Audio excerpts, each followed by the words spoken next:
जय गुरु जी संगत जी, जय गुरु जी, शुक्राना गुरु जी। संगत जी, गुरु जी के चरणों में कोटि कोटि प्रणाम। संगत जी, आज मैं आपको शेयर कर रही हूँ एक बहुत ही ब्लेसिंग्स भरा सत्संग जो एक आंटी जी का है, जिन्होंने हमें लिख के भेजा है। संगत जी, आप भी अपने सत्संग हमें लिख के भेज सकते हैं। संगत जी, हमें आपको डिस्क्रिप्शन में व्हाट्सअप नंबर मिल जाएंगे, ईमेल आईडी दी हुई है, वहाँ जाके आप हमारे साथ अपने सत्संग लिख के शेयर कर सकते हैं। संगत जी, आपके सत्संग ज़रूर से शेयर किए जाते हैं। अगर आप लिख के भेजते हैं तो आपके सत्संग बहुत जल्दी शेयर हो जाते हैं। संगत जी, सत्संग को स्टार्ट करते हैं। आंटी जी कहते हैं, जय गुरु जी, शुक्राना गुरु जी। मेरा नाम सुनीता है और मैं पंजाब की रहने वाली हूँ। संगत जी, मैं ऑस्ट्रेलिया, मेरा बेटा रहता है। और संगत जी, मैं आपके साथ एक ऐसा शुक्राना सत्संग शेयर करना चाहती हूँ कि जो गुरु जी महाराज ने हमें बहुत ब्लेस किया है। अगर आज मैं ये सत्संग कर रही हूँ तो सिर्फ़ और सिर्फ़ अपने बेटे की वजह से, और संगत जी अपने हस्बैंड की वजह से, क्योंकि उन्होंने मुझे बहुत बार बोला कि गुरुजी का शुक्राना आप शेयर करो। गुरुजी ने हमें इतनी हेल्प करी है, इसके लिए गुरुजी महाराज आपको बहुत बहुत शुक्राना। संगत जी, मैं बहुत शर्मीली टाइप हूँ। मैं शुक्राना शेयर करने से पहले मुझे डर लगता है। मुझे ये था कि मैं शुक्राना पता नहीं कैसे लिखूँगी, कैसे शेयर करूँगी, लेकिन गुरुजी का नाम लेके मैंने अपना शुक्राना लिखना शुरू किया है। संगत जी, मेरे पति का नाम राजेश है, राजेश अंकल। संगत जी जो है बहुत ही मेहनती इंसान है। सुबह जल्दी उठ के संगत जी वो काम पे जाते थे, परिवार की हर ज़रूरत पूरी करते थे, किसी को भी कभी शिकायत का उन्होंने मौका नहीं दिया। संगत जी, ऐसे हस्बैंड को पाके मेरा जीवन धन्य हो गया। मैं हमेशा भगवान से यही कहती थी, भगवान मेरे पति जैसा पति सबको देना। संगत जी, उनकी ये आदतें बहुत अच्छी थी, लेकिन संगत जी एक दिन उनके पेट में ना हल्का हल्का दर्द शुरू हुआ। पहले तो उन्होंने सोचा कि शायद गैस होगी, क्योंकि नॉर्मली हम जब चीज़ें होती हैं तो गैस ही सोचते हैं। दवाई ले ली, दर्द थोड़ा कम हुआ, लेकिन कुछ ही दिनों बाद संगत जी उनके पेट का जो है फूलना स्टार्ट हुआ, धीरे धीरे फूलने लगा। फिर हमें लगा शायद ये मोटे हो रहे हैं, पर संगत जी हफ्ते में उनका पेट और एक्स्ट्रा फूलने लग गया। संगत जी, फिर हमें टेंशन हो गई। हम उन्हें हॉस्पिटल लेके गए, टेस्ट करवाए। डॉक्टर्स ने कहा पेट में ना इनके पानी जमा हो रहा है, जो कि बहुत मात्रा में जमा हो चुका है। संगत जी, ये सुन के ना मैं वहाँ पे एकदम से मेरे पैरों तले ज़मीन खिसक गई। संगत जी, हमने उन्हें हॉस्पिटल में उसी टाइम एडमिट करवाया। सीटी स्कैन हुई उनकी, एमआरआई हुई, ब्लड टेस्ट हुए, एक के बाद एक। संगत जी, हमने उनकी जांचें करवाई। रिपोर्ट देखकर डॉक्टर्स की टीम भी संगत जी हैरान हो गई कि इतना पानी भरने के बाद भी ये कैसे सरवाइव कर रहे थे। एक डॉक्टर ने संगत जी हमें बुलाया और कहा इनकी जो कंडीशन है बहुत ज़्यादा सीरियस है। सिर्फ पेट में पानी ही नहीं है, हमें डाउट है कि इनकी जो छोटी आंत का हिस्सा है वो गंभीर रूप से ख़राब हो चुका है। इसके साथ शुगर बहुत ज़्यादा बढ़ चुकी है, ब्लड प्रेशर लगातार डाउन हो रहा है, शरीर में बहुत सारी प्रॉब्लम्स हैं जिनसे शरीर लड़ रहा है। हमें पूरी कोशिश करनी होगी कि इनकी जो बिल्कुल सीरियस क्रिटिकल कंडीशन है, यह देखकर संगत जी मेरे को जब डॉक्टर ने चीज़ें बताई तो मैं बहुत ज़्यादा टेंशन में आ गई। मेरी आंखों से संगत जी आंसू नहीं रुक रहे थे। जो रिपोर्टें डॉक्टर ने मुझे थमाई ना, वो रिपोर्टें मेरे हाथ से गिर गई और मेरी पूरी दुनिया उजड़ गई। संगत जी, समझ ही नहीं आ रहा था ये हो क्या रहा है। हॉस्पिटल के कॉरिडोर में बैठकर संगत जी मैं बस एक ही बात बार बार दोहरा रही थी कि हे भगवान, मेरे पति को बचा ले। उधर संगत जी आईसीयू में मेरे हस्बैंड मशीनों से लड़ाई कर रहे थे। हर कुछ घंटों में डॉक्टर हर एक नई मेडिसिन लिख दे रहे थे। घर का माहौल संगत जी पूरी तरह चेंज हो गया था। जहाँ एक हफ्ते पहले हंसी खुशी के मारे घर झूम रहा था, वहाँ अब संगत जी सन्नाटा छा गया। इसी बीच संगत जी मेरा बेटा ऑस्ट्रेलिया में रहता है और वहीं पे संगत जी मेरी बहन ऑस्ट्रेलिया में रहती है। संगत जी, मेरी छोटी बहन है पूजा, उसका फ़ोन आया। मेरी आवाज़ सुनते ही पूजा समझ गई कि कुछ बहुत बड़ा हुआ है। बाकी संगत जी उसको मेरे बेटे ने बता दिया था कि पापा की तबीयत ख़राब है, पापा हॉस्पिटल में हैं, और बेटा भी अभी वीज़ा के लिए अप्लाई कर दिया था कि जाना है। जब पूरी बात हुई संगत जी, कुछ क्षण वो भी चुप हो गई। फिर उसने मुझे धीरे से कहा, दीदी मैं आपको एक बात बताऊं, अगर आप मेरी बात मानोगे तो। मैंने कहा हाँ बिल्कुल, मैं मानूंगी। अब क्या बचा है बताने को, डॉक्टर भी उम्मीद नहीं दे रहे हैं। मेरी बहन ने कहा, दीदी कुछ साल पहले ना मेरी लाइफ में भी ऐसा समय आया था जब मुझे कोई रास्ता नहीं दिखाई दे रहा था। तभी किसी ने मुझे मेरे गुरु महाराज के बारे में बताया। संगत जी, उन्होंने उसने मुझे जिस तरीके से बताया ना, मैं एकदम से सहम गई। वो कहती कि मैं वहाँ गई थी, सेवा की, और मेरे जीवन में बहुत बड़ा बदलाव आया। संगत जी, मैंने उससे कहा कि मैं तो गुरुजी के बारे में कुछ भी नहीं जानती। मेरी बहन कहती, उनको जानने की ज़रूरत नहीं है। सच्चे मन से प्रार्थना करना, अगर संभव हो तो गुरुजी का जल प्रसाद और टीका प्रसाद किसी से मंगवा लेना। किसी को अगर आप जानते हो तो बड़ा मंदिर है, वहाँ से आप कोई अगर जाता हो तो मंगवा लेना। संगत जी, अब मैं किसी को नहीं जानती कि जो गुरुजी को मानते हो या जानते हो। फिर मैंने उसको कहा, मैं किसी को नहीं जानती, अब मुझे ये बता कि करना क्या है। उसने कहा, अगर आप किसी को नहीं जानते ना, तो आप रात को एक तांबे के लोटे में जल भर के रख दो और उस पे ना गुरुजी का मंत्र ओम नमः शिवाय शिवजी सदा सहाय, ओम नमः शिवाय गुरुजी सदा सहाय बोल के और उसको हाथ लगा के बोल दो, गुरुजी महाराज यहाँ आप हो और इस जल को अमृत बना दो। और अगर स्वरूप मिल जाए कहीं से तो स्वरूप उसके अंदर डाल के रख दो। फिर और बाकी सब कुछ गुरुजी पर छोड़ देना। मैंने संगत जी पहली बार गुरुजी का नाम सुना था, मुझे समझ ही नहीं आ रहा था कि हो क्या रहा है। लेकिन जब इंसान ना हर दरवाजे से निराश होकर लौटता है, तब आशा की एक छोटी सी किरण भी उसे बहुत बड़ी लगने लगती है। मैंने मन ही मन कहा, गुरुजी अगर आप सच में भक्तों की सुनते हैं ना, तो मेरे पति पर भी कृपा कीजिए। संगत जी, उस रात मैंने ना लोटे में, जैसे मेरी बहन ने बताया उस तरीके से मैंने उसमें पानी रखा। अगले दिन संगत जी मैं हॉस्पिटल गई और वो पानी मैं लेके गई और मैंने वो अपने हस्बैंड को दिया। संगत जी, डॉक्टर्स तो मना कर रहे थे देने के लिए, क्योंकि उनके ना पहले ही पेट में पानी था, तो डॉक्टरों ने उनको पानी बंद कर रखा था और डॉक्टर ग्लूकोज चढ़ा रहे थे। संगत जी, लेकिन मैंने ना 1 चम्मच पानी अपने हस्बैंड के मुंह में डाला। मैंने कहा 1 चम्मच से कुछ नहीं होता। संगत जी, मैंने 1 चम्मच पानी दिया और मैं डेली ये करने लगी। संगत जी, उसी रात आईसीयू में एक ऐसी घटना हुई जिसने पूरे परिवार को सोचने पे मजबूर कर दिया। संगत जी, मैं जब वहाँ पे रात को उनको हॉस्पिटल छोड़ के आई थी, संगत जी आईसीयू में चारों तरफ मशीनों की आवाज़ें, मॉनिटर की लगातार बीप और बाहर कुर्सी पर मैं बैठी हुई थी। मैं संगत जी, मेरी आंखों में पूरी रात नींद का एक कतरा भी नहीं रहता था। संगत जी, सुबह लगभग 5 बज रहे होंगे, एक जो नर्स थी वहाँ की आईसीयू के अंदर गई, क्योंकि आवाज़ें बहुत तेज़ आ रही थी। और संगत जी, कुछ डॉक्टर भी गए कि कहीं कोई क्रिटिकल सिचुएशन तो नहीं हो गई है। संगत जी, मैं बाहर बैठी थी क्योंकि उस रात मुझे घर नहीं जाने दिया। डॉक्टर्स ने कहा कि इनकी हालत बहुत नाजुक है, आप लोग यहीं रहिए। तो संगत जी, मैं वहीं रही, बेटी घर चली गई थी। मेरा दिल ज़ोर ज़ोर से धड़कने लगा। कुछ देर बाद डॉक्टर बाहर आए और बोले, इनकी हालत अभी भी बहुत गंभीर है, पेट में पानी बढ़ रहा है और हम लगातार इलाज कर रहे हैं, लेकिन आने वाले 24 घंटे आपके लिए बहुत इम्पोर्टेंट है। ये सुनकर संगत जी, मेरी हिम्मत तो जैसे टूट ही गई हो। हॉस्पिटल के मंदिर वाले कोने में जाके मैं बैठ गई। पहली बार संगत जी मैं वहाँ बैठ के अपनी आंखें बंद करके और मैं सिर्फ रोए जा रही थी। फिर मुझे ध्यान आया, मैंने गुरुजी से कहा, गुरुजी मैं आपको भी नहीं जानती हूँ, अगर सच में आप अपने बच्चों की सुनते हैं तो मुझे हिम्मत दीजिए, मेरे पति को बचा लीजिए, इसके सिवाय मेरा कोई नहीं है, हमारे मेरे बच्चों का मेरा कोई भी नहीं है, मेरे बच्चे रुल जाएंगे गुरुजी महाराज। उसी समय संगत जी मेरी बहन का कॉल आता है। वो मुझसे कहती है, दीदी आपने गुरुजी का नाम लिया। मैंने कहा, हाँ रात को मैंने प्रार्थना की थी।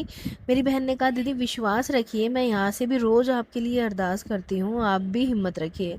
फ़ोन रखते ही संगत जी मेरे चेहरे पे पहली बार थोड़ा सा सुकून दिखाई दिया। लेकिन संगत जी, जब मुसीबत आती है तो कभी कभी एक साथ कई बार बहुत सारे आपके इम्तिहान लेती है। उसी दोपहर संगत जी घर में एक घबराया हुआ फ़ोन आया, भाभी जल्दी आइए, माँ जी की तबीयत बहुत ज़्यादा ख़राब हो गई है। संगत जी मैं भागती हुई घर पहुंची, क्योंकि मेरी बूढ़ी सास घर पे थी। उनकी एज संगत जी उस टाइम पे 60 की थी। जब तक मैं वहाँ पहुंची तब तक उनकी सांस, अंतिम सांस वो ले चुकी थी, क्योंकि उन्हें अपने बेटे के बारे में पता चला था।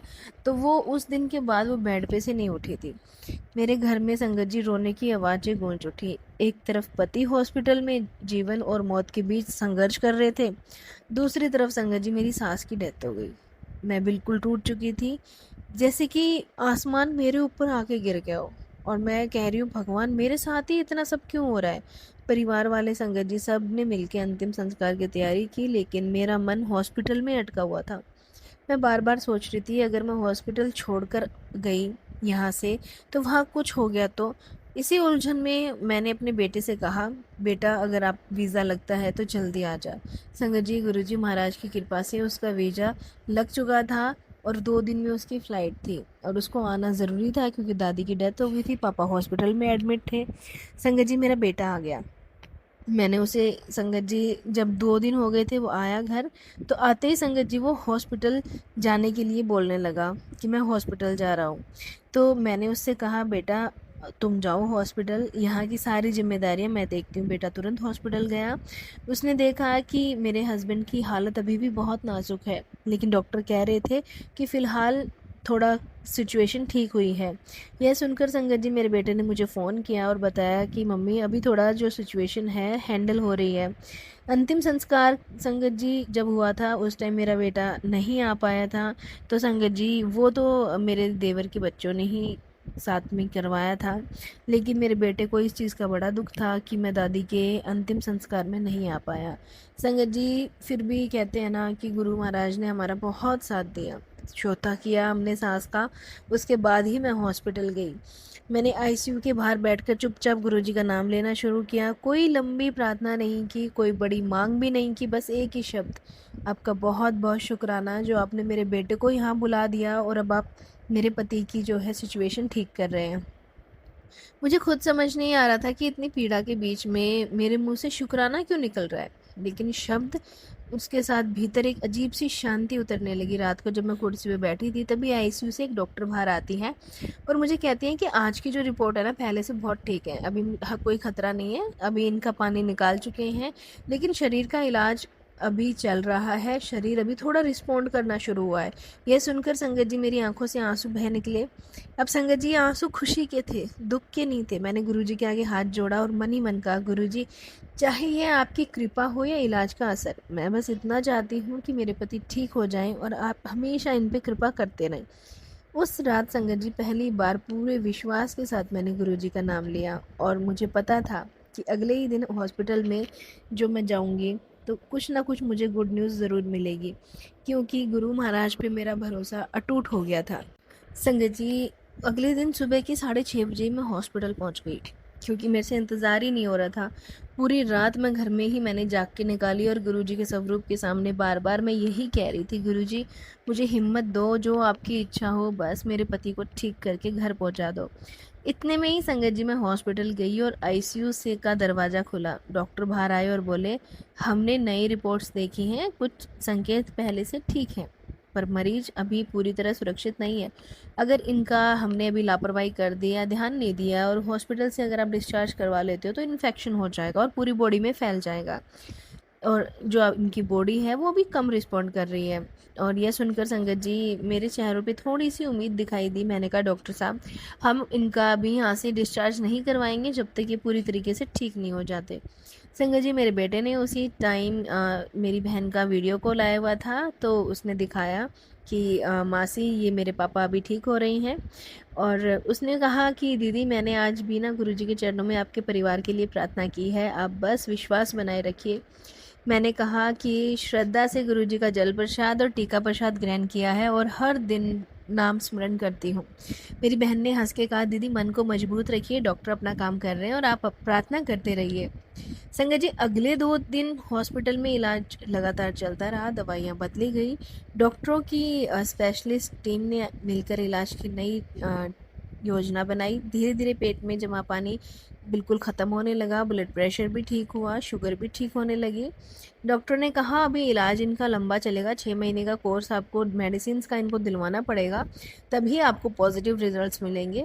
यह सुनते ही संगत जी मेरी आंखों में खुशी के आंसू आ गए, क्योंकि उन डॉक्टर्स ने अभी हॉस्पिटल से क्लीन चिट दे दी थी।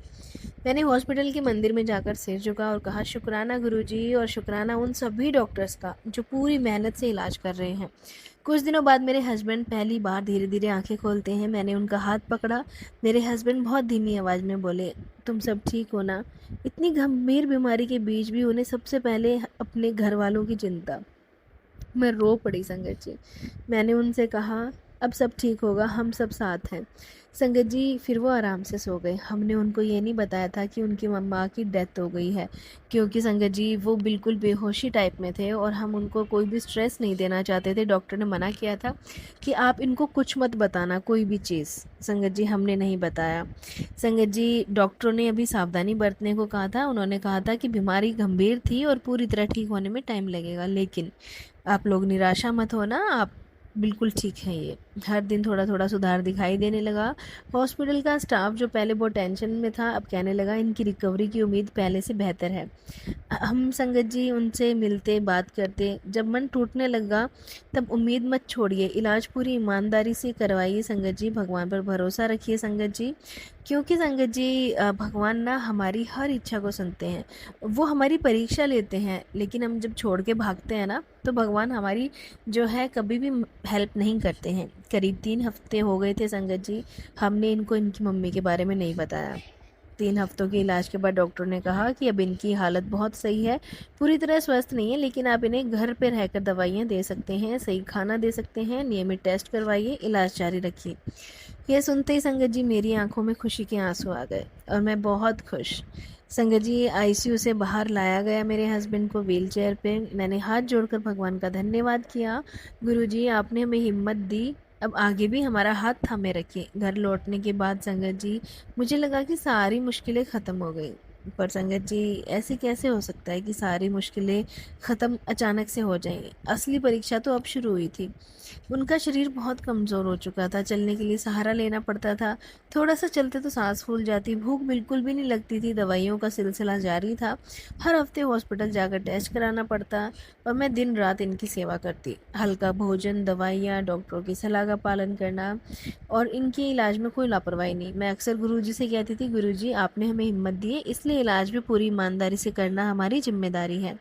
संगत जी एक शाम मेरे हस्बैंड उदास बैठे थे, क्योंकि संगत जी उन्हें हमने बता दिया था उनकी माँ के बारे में कि जो मम्मी है उनकी डेथ हो गई थी और क्या हुआ था, सब चीज़ें उनको हमने बता दी। वो बिल्कुल उदास होके बैठे थे। उन्होंने कहा कि सुनीता शायद अब मैं पहले जैसा कभी नहीं हो पाऊँगा। एक तो मेरी माँ ही चली गई है, मैंने उनको आखिरी टाइम में नहीं देखा। मैं कैसा बेटा हूँ जो मैंने अपनी माँ को अग्नि तक नहीं दी। मैं अपनी माँ को मुखाग्नि नहीं दे पाया, तो मैं कैसा बेटा हूँ। भगवान ने मेरे साथ ऐसा किया कि मैं अपनी माँ का अंतिम समय नहीं देख पाया। ये चीज़ मुझे हमेशा ज़िंदगी भर खलती रहेगी। अब मुझे लग रहा है कि मैं कभी ठीक नहीं हो पाऊँगा। मैंने उनका हाथ पकड़ा और कहा, ऐसा मत कहिए, धीरे धीरे ही सही, लेकिन हर कदम आप आगे बढ़ाएंगे तो ठीक हो जाएंगे। उसी रात संगत जी मेरी बहन का फ़ोन आया ऑस्ट्रेलिया से। उसने कहा, दीदी याद है जब आपने पहली बार मुझे फ़ोन किया था, आपकी आवाज़ में सिर्फ डर था, आज आपकी आवाज़ में विश्वास सुनाई दे रहा है। मैंने कहा हाँ, अब डर कम है, जो होगा अच्छे इलाज और ईश्वर की कृपा से होगा। दिन बीतते गए संगत जी, धीरे धीरे मेरे हस्बैंड कुछ कदम बिना सहारे चलना शुरू किया। डॉक्टर्स की टेस्ट भी करवाते थे, सुधार हो रहा था, लेकिन हमें बहुत धैर्य रखना पड़ा। रिकवरी में टाइम लगा। यह सुनकर संगत जी मेरा पूरा परिवार जो है उनकी हेल्प में लग गया। एक दिन हॉस्पिटल में संगत जी बड़े डॉक्टर थे जिन्होंने शुरुआत में हालत बहुत गंभीर बताई थी। हंस के बोले, आपकी इच्छा शक्ति बहुत मजबूत रही है सुनीता जी, परिवार ने भी आपका बहुत साथ दिया है। इस तरह दवाइयाँ और सावधानी आपने रखी है जो आपके हस्बैंड ठीक हो गए। उन्होंने कहा, जब डॉक्टरों ने उम्मीद कम बताई थी तब लगा था कि सब खत्म हो गया, आज वही डॉक्टर मुस्कुराकर बात कर रहे हैं। उस दिन घर पहुंचकर मैंने गुरुजी के सामने दीपक जलाया, पूरा परिवार बैठा और किसी ने कोई बड़ी मांग नहीं की। सब ने सिर्फ और सिर्फ एक ही शब्द कहा, शुक्राना। क्योंकि उन्हें महसूस हो रहा था कि कठिन समय में सबसे बड़ी ताकत परिवार का साथ है, डॉक्टरों की मेहनत है और प्रार्थना है। लेकिन संगत जी कहानी यही ख़त्म नहीं होती है। मेरे हस्बैंड पूरी तरह ठीक होने की ओर बढ़ रहे थे और एक दिन उनकी पुरानी मेडिकल रिपोर्ट देखते समय डॉक्टर की नज़र एक ऐसी बात पर पड़ी जिसने पूरे परिवार को फिर से टेंशन में डाल दिया। क्या फिर संगत जी मेरा बेटा है जो वो उसका जो है वीज़ा दोबारा से उसने अपना ऑस्ट्रेलिया के लिए अप्लाई कर दिया कि पापा आप ठीक हो गए हैं, अब मुझे जाना चाहिए, क्योंकि वो 2 महीने की ही छुट्टी लेके आया था। लेकिन संगत जी कहते हैं ना, गुरुजी महाराज पता नहीं कौन सी हमारी परीक्षा ले रहे थे। हर दिन रेगुलर फॉलोअप के लिए हम हॉस्पिटल पहुंचे। डॉक्टर ने जब रिपोर्ट देखी कुछ देर वो चुप रहे, फिर उन्होंने एक सर्जन को बुलाया। मेरा दिल संगत जी फिर घबराने लगा। मैंने डॉक्टर साहब से कहा, सब ठीक तो है ना।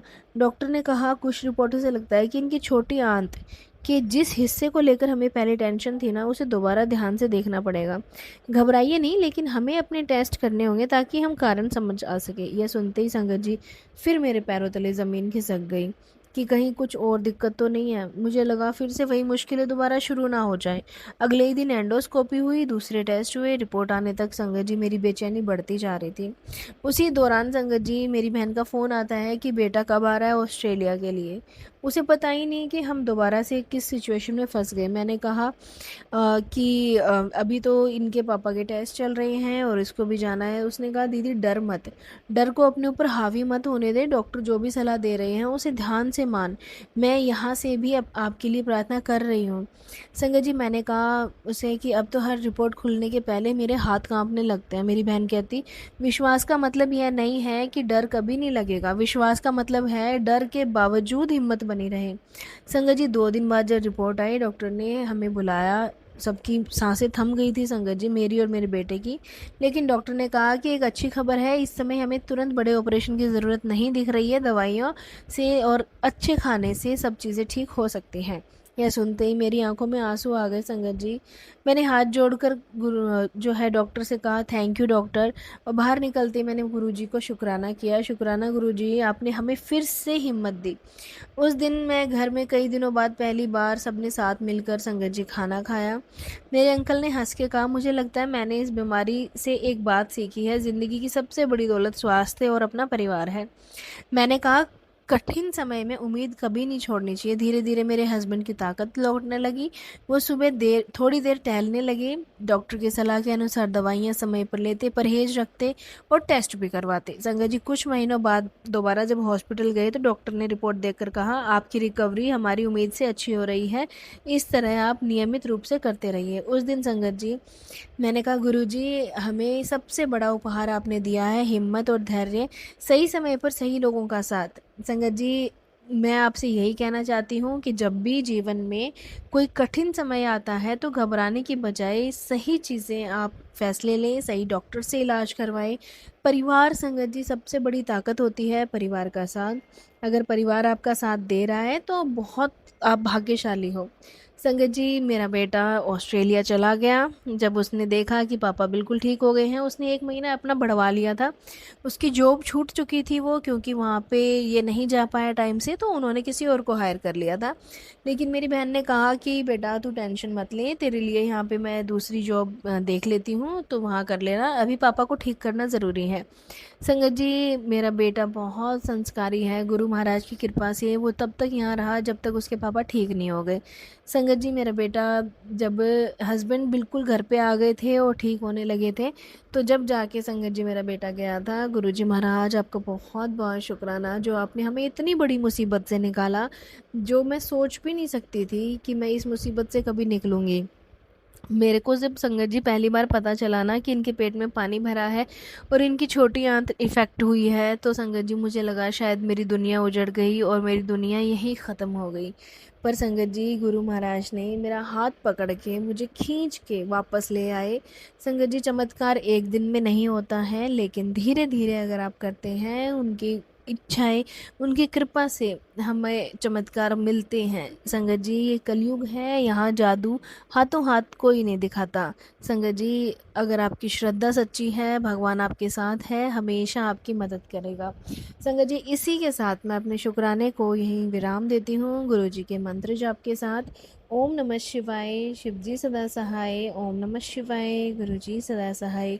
जय गुरु जी। संगत जी शुक्राना गुरु जी, शुक्राना आंटी जी। मुझे उम्मीद है आंटी जी आप अपने चैनल पे गुरु जी की लाडली बेटी सरिता पे आप अपना ये मेरा सत्संग शेयर करोगे, इसके लिए आपका बहुत बहुत सारा धन्यवाद। आगे मैं और अगले सत्संग की तैयारी करती हूँ। संगत जी ये था सत्संग जो हमने आपके साथ शेयर किया। अगर आप भी अपने सत्संग हमारे साथ शेयर करना चाहते हैं तो आप अपने सत्संग हमें लिख के भेज सकते हैं। डिस्क्रिप्शन में व्हाट्सअप नंबर और ईमेल आईडी दिया हुआ है। तो चलिए संगत जी मिलते हैं अगले सत्संग में। जब तक के लिए आप सभी गुरु प्यारी संगत को जय गुरु जी, शुक्राना गुरु जी। ओम नमः शिवाय, शिव जी सदा सहाय। ओम नमः शिवाय, गुरु जी सदा सहाय। जय गुरु जी।